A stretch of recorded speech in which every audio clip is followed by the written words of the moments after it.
প্রত্যাশা করি সে যে অন্যায় অত্যাচার করছে এই বাংলার মানুষের সাথে, যে এই গুম নিপীড়ন করছে, অত্যাচার করছে, মানুষকে ঘুমন্ত মানুষকে মারছে, তার জন্য সর্বোচ্চ শাস্তি মৃত্যুদণ্ড আমরা চাই, তাইলে আমরা খুশি।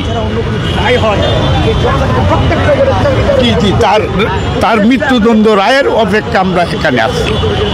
শেখ হাসিনার রায় বাংলাদেশের জনগণের ঈদ উদযাপন করার একমাত্র সুযোগ।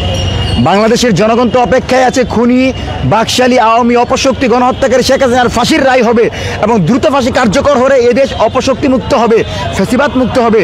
যেই শেখ হাসিনা বাংলাদেশে গণহত্যা চালিয়েছে, যেই শেখ হাসিনা আয়না ঘরে আমাদের ভাই বোনদের উপর নির্যাতন করেছে, যেই শেখ হাসিনার নির্দেশে শাপলায় আলেমদের উপর গুলি করা হয়েছে, সেই শেখ হাসিনা যদি ফাঁসি দিতে পারেন তবেই বাংলাদেশ ফ্যাসিবাদ মুক্ত হবে। অপশক্তির পতনের মধ্য দিয়ে এদেশের জনগণের যে আকাঙ্ক্ষা ছিল, জুলাই পরবর্তী অন্তর্বর্তী সরকারের কাছে বাংলাদেশের জনগণের যে আকাঙ্ক্ষা ছিল সেটা পূরণ হবে।